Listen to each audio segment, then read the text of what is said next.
Welcome back to the channel. Today we are covering 5 stocks we're buying for the month of January 2026. So it's a brand new year.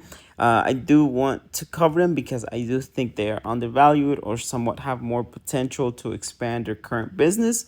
So starting with the first one, we have Rich Tech Robotics. This one is in the robotics industry, which is working on automating labor-intensive services in hospitals, healthcare as a whole, retail, and the industrial sectors. So the first robot they have is the Matra D, which is basically the server robot. And then we have Medbot that's being used in hospitals, Titan for heavy duty tasks. And there's other ones as well, such as the one called Skyllock. That one is used in hotels. They also have cleaning robots. They have one called Dust E. So I would recommend checking out their website because they do have a lot on there, and they have pictures and videos of the robots doing work. The next one is Atom. That one is the one in the food and services industry. I've seen videos of Adam serving drinks. It's basically a barista. And they also have the other one called Scorpion, which also makes tea and other drinks as well. And it has a camera. And they are basically modifying Scorpion as well to where social media influencers can put a camera on there, and the robot can track and record you as if you were directing your own videos.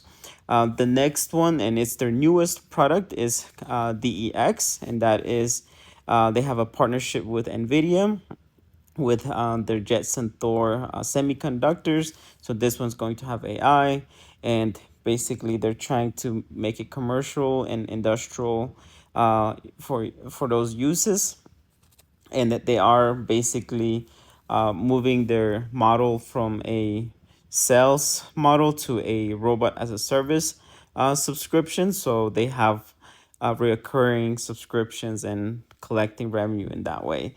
And they were recently added to the Russell 2000, so that is a positive for them. So if you invest in ETFs and if you buy the Russell, you are technically investing into rich tech. The next stock is Robinhood. I'm sure a lot of you are familiar with it. As a matter of fact, that's the one I have open right now. I am just kind of showing Rich Tech, RR, and then Hood. I do have shares of these companies as well, so take what I'm saying with a grain of salt. But going back to Robinhood, there is a movie called Dumb Money. I do recommend you watch it. It's one of the better movies I've seen as far as the stock market. Their music choice is not my favorite, but the movie itself is pretty good, and it's kind of it's kind of motivating sometimes. But as some of you are aware, it does stocks, ETFs, options, crypto, and then they have the gold subscription. I've been a gold subscriber since like 2017, so I've been part of Robinhood since they were a baby, just stocks only platform. They have the education side as well. I don't think a lot of people really use it. I personally use it, so I'm not gonna beat the horse on this one. So the next one, they are adding the AI function. So right here, the one called Digest.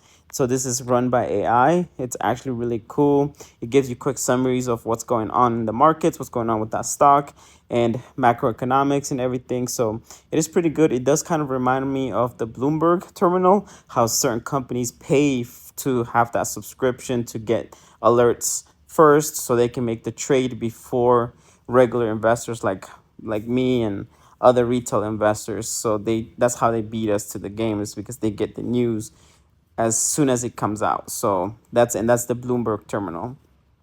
The other features they've added is joint accounts. They have been added to the S&P 500, but the one that I'm very bullish on right now is the predictions market. I do think that will make this company go up higher. So even just pulling it up right now, with football season going on right now, we have the 49ers and the Seahawks playing tomorrow.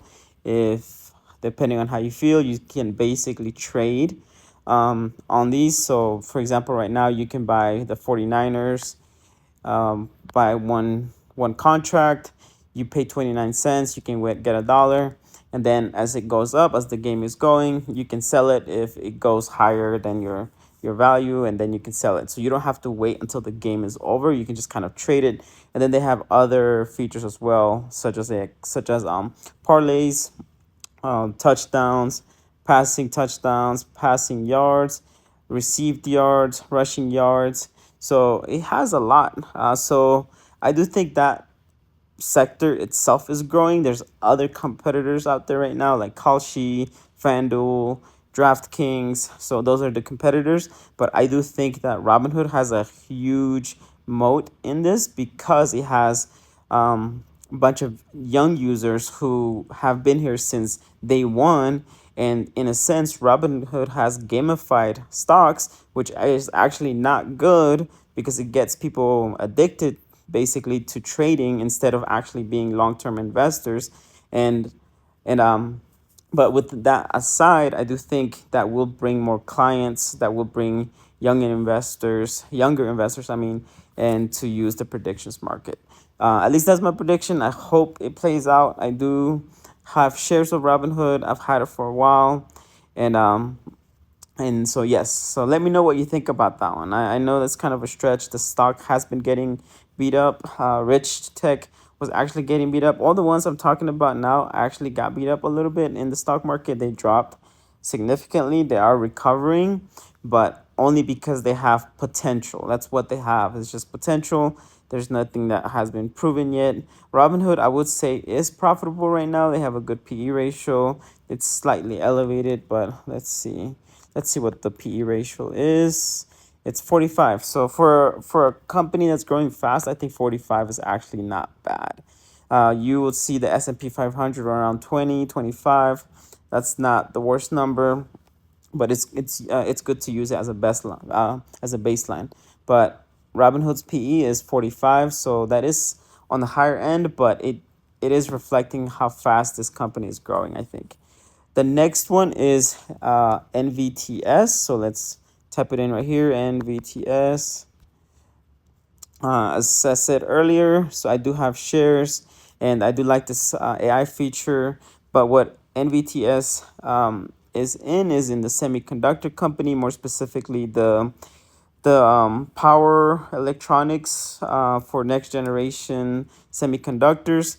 They are focusing on gallium nitride, or GaN, and silicon carbide, SiC.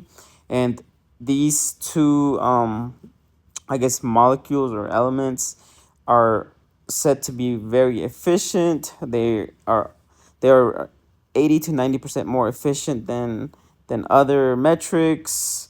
They can decrease energy loss by 30 to 40%. There's so many metrics to lose, to not lose, but there's so many metrics to look at, comparing it to regular silicon right now. So, but the important thing to point out about NVTS or Navitas is that they are moving to a high margin AI data center focus, and they're leaving their current sector, the mobile sector. So they used to do chargers, plug-in chargers for your phone, for your laptop, but that was a low producing business. So they have all their cash now. They are refocusing, reshifting into these higher margin accounts. So that's why this stock took a loss. It's been, I guess overall it's not the worst, but if you would have bought around $10 when it dropped all the way down to $1.80, that would have hurt. And I did get in recently at 9/11. I do have other shares in my SoFi account as well, so I am a believer in this one. I am a believer in Hood and Rich Tech. That's why I'm talking about it. It is definitely biased information. I would not follow my advice because I'm not a financial advisor. But anyways, moving on. The let's see. So they're basically focusing on servers, AI power supplies, and 2026 is their shift year. So expect a bunch of losses. So even this $10.96 right now, it will most likely continue to fall. So don't bet all your eggs on one stock. I actually have about 70 stocks now that I'm invested in. So definitely don't just put all your eggs in one basket, because that's how you can hurt yourself, especially financially. And one last thing is, don't use margin. Once you start using margin, you're going to lose money you never had. So anyways, moving forward. So the next one is Root. I've talked about Root before. I do have other videos talking about Root, but as some of you guys know, it is in the tech-driven insurance It is a tech-driven insurance company, primarily focused on the embedded car insurance. So when you go to Carvana, which is one of their biggest partnerships, you can just literally click through, buy the car, and then you'll just click one or two buttons, or however long the application takes, and you have car insurance, and you don't have to know how many inches is the bed of the truck, how many doors it needs to have. It just has all of that integrated. All you really have to do is just click through the platform, and then you can get insurance. And after that, it does monitor how you drive. But I do think a lot of companies are moving towards that. The thing that distinguishes it from other competitors is the embedded section. It does kind of increase the ease of use for users, and I think that will drive the clientele for them. The next thing to point out is their low loss ratios, which is outperforming peers. It is a small cap stock, and I do believe that's the reasons that it's getting manipulated a lot. So right now, let's see, it's $1 billion company. So huge competitors like Progressive. So Progressive is PGR. I actually do like Progressive as well. I used to have shares. I used to buy it recurringly too. So Progressive is a huge competitor, and actually it's very cheap right now. It has a PE ratio of 11, so that's actually really good for this stock. So it might be time to start adding a few shares for Progressive, honestly, just looking at it right now. But one thing that Root has as well on top, the one thing that Root has going for it is the fact that it's all online, all basically no brick and mortar buildings. Progressive is slightly delayed in that aspect, but all these big companies are also making huge improvements in how they do business. So it's always good to keep a diversified portfolio. The next one is Reddit. As some of you guys know, I don't know if you've been using it, but it's been over the news lately too. It did drop last Friday, yesterday. Let me see. It did drop from 262 all the way to 230. Really no reason why. So Reddit edges down 0.01 from Friday amid mixed analyst views and rising competition in January 2026. So the reason I'm adding it to my portfolio is the fact that they have genuine data from humans that they're collecting, and they are licensing this information to Google for their AI training. And in 2027, they should be renewing their license with Google. And I believe there's rumors out there, it's just rumors, that these contracts are going to be selling for higher.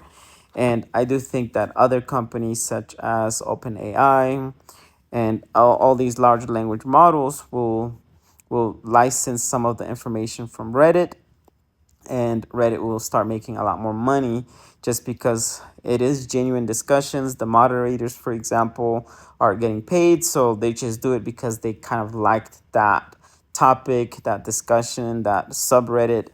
For example, I like football, I like the stock market, so I go on there and I just talk with others. We have genuine conversations about Robinhood, or as an example, even Reddit, and we just talk about stocks and what we really think about it. So I think companies really like that genuine conversation.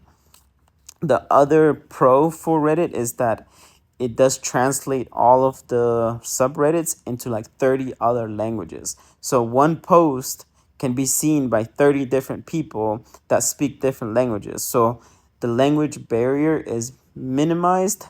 Is it perfect? I don't think so, but I do think that enables their clientele to increase internationally much faster than any other company. I know other companies are doing it as well, but I do think that with the genuine conversations and discussions on top of the translation, I think that will continue driving this stock. Let's see, they are improving their search feature on there, where it can help start using AI to help look through comments and subreddits much quicker, so it can guide you to a subreddit that you're actually looking for. Let's see.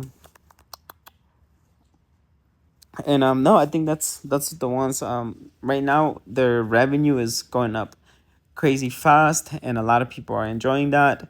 And if we look at this stock, let's see. I don't have my shares on this platform. I actually have it on SoFi. Let's see, 43 billion. Comparing this to, for example, Meta, who is closer to like what, the trillions now. It does have a high PE, but I think it's high only because it's growing fast. So let's look at Meta as a comparison. I do have a few tiny baby shares for Meta.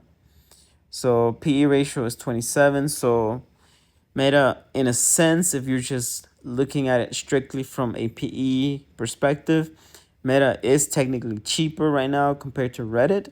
But if you look at the market cap, 1.56 trillion, it can continue growing. It can reach higher and higher. But I do think, comparing just the market cap, I think that Reddit is super undervalued. And looking at the PE, that is also important, but I do think that it's high only because Reddit is growing fast with its revenue, its gross revenue. So it's important to keep track of. Overall, I enjoy making these videos. I do hope you like them. Please leave a comment, question, concerns, and make sure you share and like it. And make sure you do your own research as well. Like, don't look at this video and just start trading, or especially pulling out margin or something like that. Please don't do that. Margin has hurt a lot of people, and I do not want you down that road. Otherwise, thank you, and I hope to see you on the next one.